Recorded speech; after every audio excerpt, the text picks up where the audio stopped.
ओम श्री गुरुभ्यो नमः। सनातन ज्ञान की इस दिव्य यात्रा में आपका स्वागत है। आज हम जानेंगे वेदों का सबसे प्राचीन स्वरूप यानी ऋग्वेद के बारे में। क्या आपने कभी सोचा है कि ऋग्वेद क्या है और उसकी रचना कैसे हुई? चलिए जानते हैं। ऋग्वेद वेदों में सबसे प्राचीन और सबसे बड़ा ज्ञान का स्रोत माना जाता है। इसमें कुल 10 मंडल, 1028 सूक्त और लगभग 10,600 ऋचाएं हैं। ऋचाएं यानी मंत्र या श्लोक। सूक्त का अर्थ है मंत्रों का समूह। मंडल यानी सूक्तों का अध्याय। यह वेद मुख्यतः स्तुति का संग्रह है जिसमें देवताओं की प्रार्थनाएं, यज्ञ, प्रकृति और ब्रह्मा की अनुभूति है।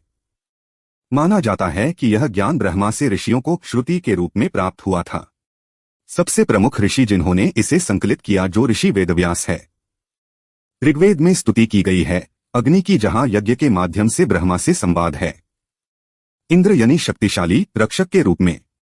वरुण, मित्र, सोम, उषा, मरुत, सरस्वती आदि की भी स्तुति की गई है।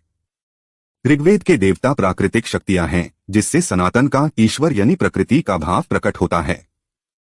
ऋग्वेद वैदिक संस्कृत में रचित है जो आधुनिक संस्कृत से भी पुरानी है।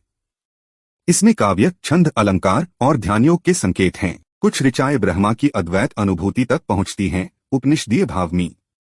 ऋग्वेद सिर्फ इतिहास नहीं है, यह आज भी जीवंत है। इसमें जीवन, प्रकृति, यज्ञ, विज्ञान, स्वास्थ्य, समाज और ब्रह्मा के संबंध में विचार हैं। नासा जैसे संस्थान भी वैदिक मंत्रों की ध्वनि शक्ति पर शोध कर रहे हैं।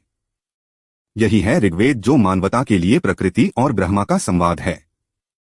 इस दिव्य यात्रा को जारी रखें। अगले भाग में हम जानेंगे पहले मंडल का पहला सूक्त और उसकी गहराई, जहां आधुनिक जीवन से संबंधित वर्तमान उदाहरण भी शामिल होगा। जुड़िए अक्षय सनातन पर, जहां वेदों की ऋचाएं बनेंगी आपकी चेतना की शक्ति।